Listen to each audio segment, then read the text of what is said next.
Hi folks, welcome to this week's Inside Chat with Scottish Sun. As you can see, Jim Delahunt's down at Ayr, where the Gold Cup draw was made. We'll come to that in a minute, Jim, but can you just give us a going update for Friday and Saturday? What are they expecting? Yeah, the going at the moment is the same as it was today. Good to soft in places. Conflicting reports from the jockeys. Some were saying it rode softer than others, but it was difficult to really tell. It's raining here just now. I'm talking to you sort of Thursday tea time. It's raining here just now, but it's very light rain. We're not expecting very much, and whatever's in the paper tomorrow morning, I think that'll be the going that starts 1:28 tomorrow. So nothing dramatic to report at the moment. I can see you've got the Gold Cup draw board behind you. You did that this afternoon.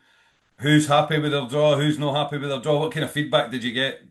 Yeah, it's interesting because there were one or two races this afternoon. There was one race in particular where Jason Hart came right down the far side rail, and that seemed to have a big advantage. And then somebody else tried to come down the near side rail, and that wasn't particularly advantageous. So we're not sure yet just exactly how this draw is going to pan out. But I know that Michael Dodge seemed quite happy with his draw for the favourite Northern Ticker. He's up about 19, I think, without looking behind me. And I think there was other horses which came out on the near side. I think Jim Goldie had a look at a draw at one point and thought that the far rail might be a good idea as well. So it's all up in the air. We don't really know how the draw goes, but the big test for the draw, Robert, is of course the Bronze Cup, which will have 25 runners on Friday afternoon. We'll come to that very shortly, but that will give us the best indication yet as to the draw. But what a lot of the jockeys were saying to me as the afternoon was going on was, wherever the pace is where you're best to be drawn. So the Bronze Cup will give us a clue, but really when it comes to silver and gold on Saturday, the jockeys seem to think it will be where the pace is. Right, thanks for that, Jim. And then Lauren Young, who did your right turn with Eternal Sunshine last week at Doncaster, a jockey that you've talked up the last few Yeah. months, rode a winner today as well. We must be delighted for her. Yeah, she had another winner this afternoon, and she really is in great form. She had quite a few rides this afternoon. She's well jocked up tomorrow and Saturday as well. She's got two massive rides coming up. She's got Eternal Sunshine again, and despite winning the Portland Handicap last week, Eternal Sunshine can only make it into the Bronze Cup, but that's tomorrow afternoon. And looking at the prices just on my phone, Robert, without actually having time to study it, I could see that Eternal Sunshine was showing up about 3-1 favourite for tomorrow. Now that seems very short, given that a subsequent Group One winner, American Affair, went off 11-4 favourite for the Gold Cup last year and didn't win. So if you're going to back Eternal Sunshine tomorrow, you're going to be taking a very short price, but very well handicapped. And as you said there, a jockey very much in form. She's got that big ride on Eternal Sunshine on Friday, and she's been handed the ride on Jordan Electrics, the only Scottish challenger in the Gold Cup on Saturday as well. So Jim Goldie has faith in this rider. I've had faith in this rider all the way along.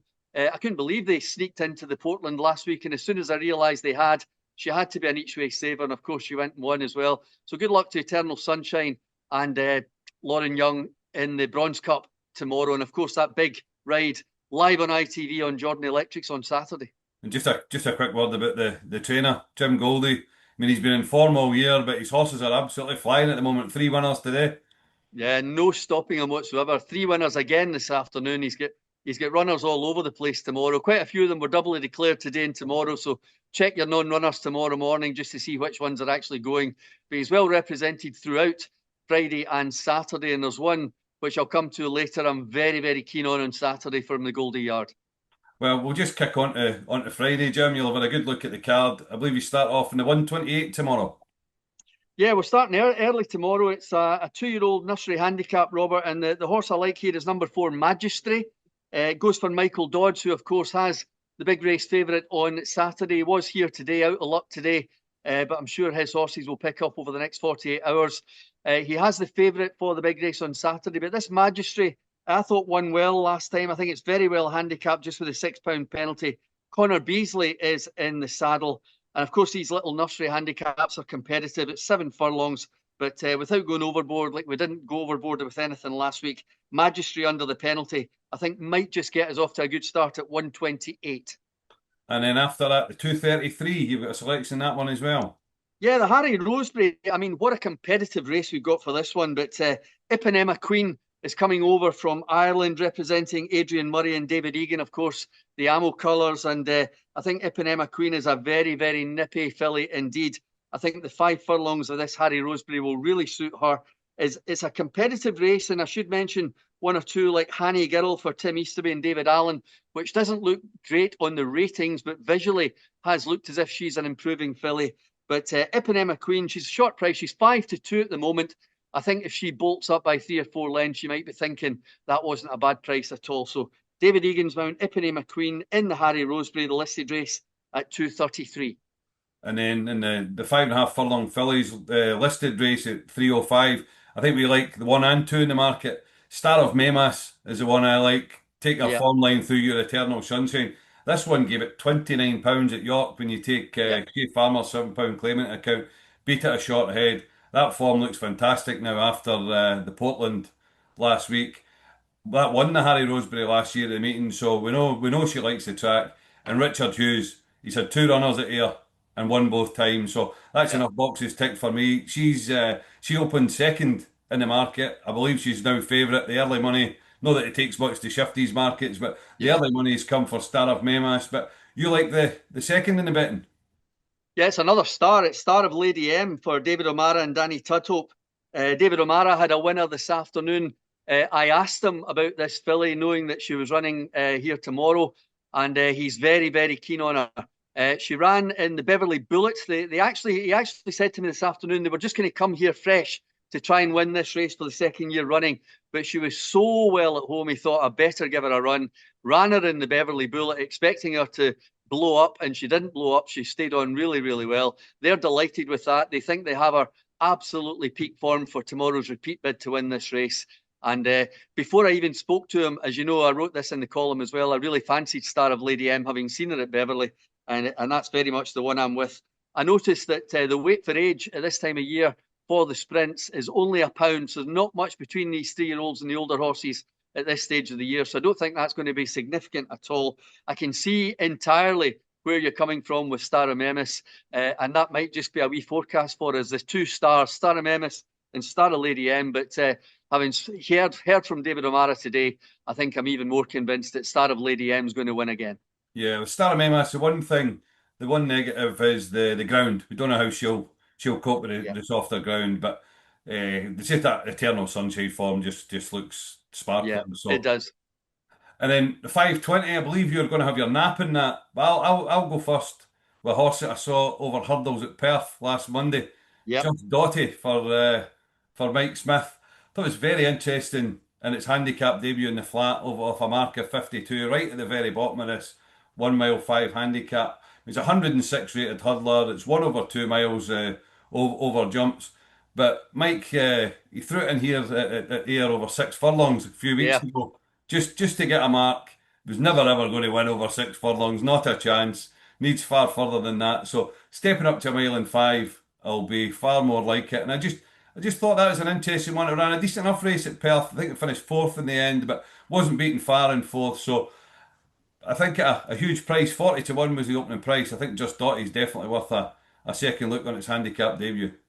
Yeah, I can encourage you here by saying that there were a few people talking about that one today, and Clifford Lee has been booked to ride it as well, down at the bottom of the handicap off 8 stone 12.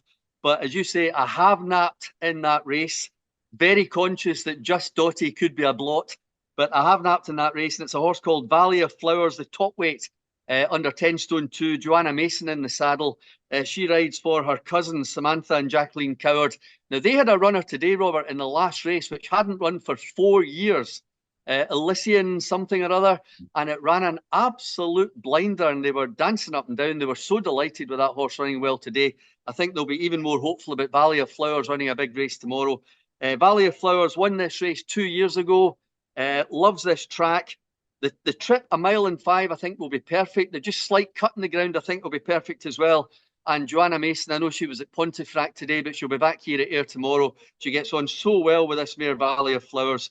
And I think this one is primed to repeat that win in this very race 2 years ago. So despite top weight, 10 stone 2, and despite the claims of Just Dotty, which I can totally understand, Valley of Flowers is getting the nap boat in the Scottish Sun. Moving on to Saturday, Jim, we'll start off with the Gold Cup. Nice and easy one. they're not going to be tricky at all trying to find a winner of this. Where have you come down? Well, I am very big, and I have been since last Sunday's diary column. I repeated what I said there a bit further down the inside track column today. I think there's a very, very good 3-year-old in this Ayr Gold Cup, and the horse's name is Northern Ticker. It's trained by Michael Dodds. It's going to be ridden by Paul Mulrennan. He had a winner here at Ayr this afternoon on dwindling funds for Jim Goldie. I had a word with him after the race, and he is very, very hopeful about Northern Ticker's chances. Now, this is a horse that was highly tried as a 2-year-old, got a handicap mark, not an easy handicap mark at all, but has come out and done really, really well. Won a very, very competitive race from a stable companion called Comanche Falls, which also runs on Saturday. That was at York. Gets a £5 penalty for that. And in actual fact, he's only been put up £3. So he's going to be £2 wrong, bizarrely, with a £5 penalty in the Ayr Gold Cup on Saturday. But I think Michael Dodds and Paul Mulrennan think that this is a horse that's going places. Remember, there was a horse a few years ago, 10 years ago, in fact, called Don't Touch for Richard Fahey, which was a 3-year-old. It was very much on the upgrade, absolutely romped home in the Gold Cup. I think Northern Ticker could do the same. As I said earlier, they seem very, very happy with their draw.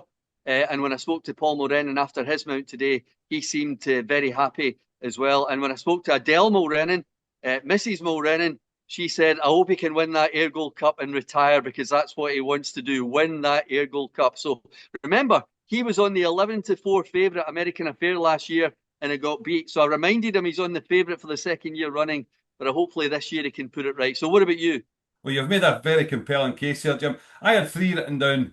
Puro Sang for Oisin Murphy back on board this one. What finished second in the Harry Rosebery as a 2-year-old a couple of years ago. Ran better in the sixth place at Doncaster last week. Yeah, Suggested the race was won by Desert Falcon, who's also in the Gold Cup. They go for the cheek pieces the first time. My heart did sink when it was drawn two, though. That was kind of bit of a negative for me, yeah, as it was for the other one, which I had mapped down as quite interesting, which is Toyo Tommy yeah, for David O'Mara, who brought this horse over from France. It's had two quick runs last month on fast ground. All its form in France is on softer ground. Although, as we've talked about before, you never really know whether you can trust those yeah, going descriptions in France, because I think they just say it's soft ground no matter what. Ran a listed race last time out. Again, though, it's been drawn three, so kind of tempered my enthusiasm a little bit. The other one I thought was interesting, without thinking it's thrown in or anything, but last year's Silver Cup winner, Alpha Kellenic, yeah, I thought that must have a chance if they've got it fit after a sort of massive 340 days, 43 days off. I yeah, mean, it went off 11 to 10 favourite for a listed race at Newmarket last October after winning the Silver Cup. It's one-off breaks before, one-off a break 142 days before. So even up £7 for last year's win, you would like to think that one can be competitive if yeah, the horse is fit. I mean, it would take a great training performance to win it off a break like that. That one's yeah. drawn 24, so if the high draws are in favour, then at 14 to 1, Alpha Kellenic might be worth an each way bet. But you made a very compelling case for Northern Ticker. Well, having said all that, and just going over what you said there about Alpha Kalenic, the significant thing about that mare is that she hasn't had any entries. This has been the plan. The plan has been to come for the Gold Cup first time up.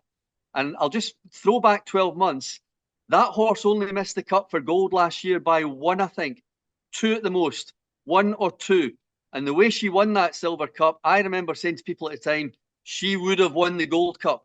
Remember the Gold Cup won by Lethal Levy, which is now a Group 2 horse? I thought at the time, had she made that cut by one or two, she would have won gold. So I think connections probably think the same. I saw Paul Hannigan here today. I suspect that they will fancy Alpha Kalenic to run a huge race in the Gold Cup. So yes, I can see totally where you're coming from there. And just to go back to the one we mentioned at the top of the show, Jordan Electrics, Jim Goldie thinks it might just be on the soft side, might be on the wrong side of good for him. But Lauren Young doesn't know that. She just puts her head down, makes that £7 allowance kick in. And as I said in the paper, an absolutely rock solid each way bet. And if you can get six places, get in there. And then the Silver Cups before that at 225. I think Noriko has to have a huge chance in this. Yeah. and you want soft ground. The plan was for this one to run in the Gold Cup. It was entered at Salisbury a few weeks ago. The Hugo Palmer yard thought it would win and it would win the Gold Cup quite easily. Salisbury went off. The plan went awry, so they're in the Silver Cup now. I Yep. mean, it won the Scottish Stewards Cup at Hamilton a while back. Beat Northern Ticker that day actually, Yep. and O'Sheen Murphy back on. This horse needs soft ground, or certainly on the softer side of good. That's why they've been targeting this meeting for a while. So I think Nariko at 13-2 is a cracking bet in that race. And if she goes and bulks up, you'll get a good line into Northern Ticker as well. You certainly will, and that's why I'll be watching that one very closely indeed. The one I mentioned each way in the paper was a horse which finished third in the Gold Cup 2 years ago for Katie Scott rather, Guidor.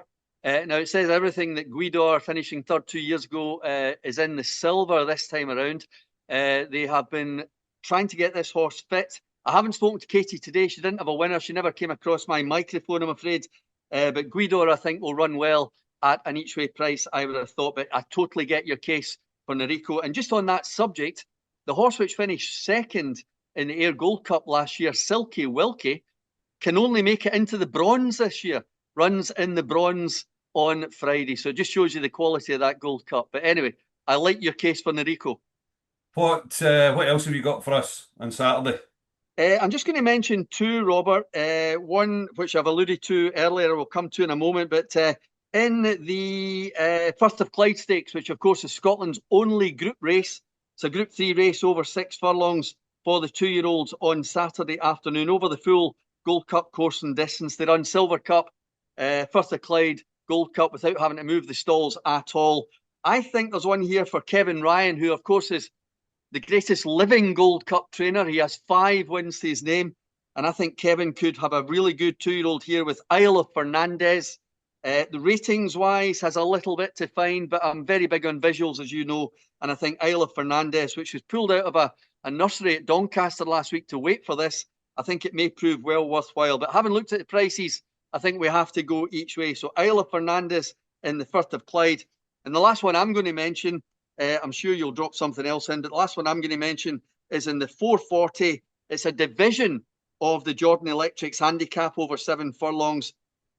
And the one I like here is Kelpie Grey for Jim Goldie. I think this horse has been knocking on the door all season. They even dropped it back to 6 furlongs to see how it would get on last time. Showed plenty of speed, but back up to optimum trip on Saturday. Paul Mulrennan in the saddle. Whether he's won the Gold Cup earlier or not, I'm very much hoping that he's going to win that.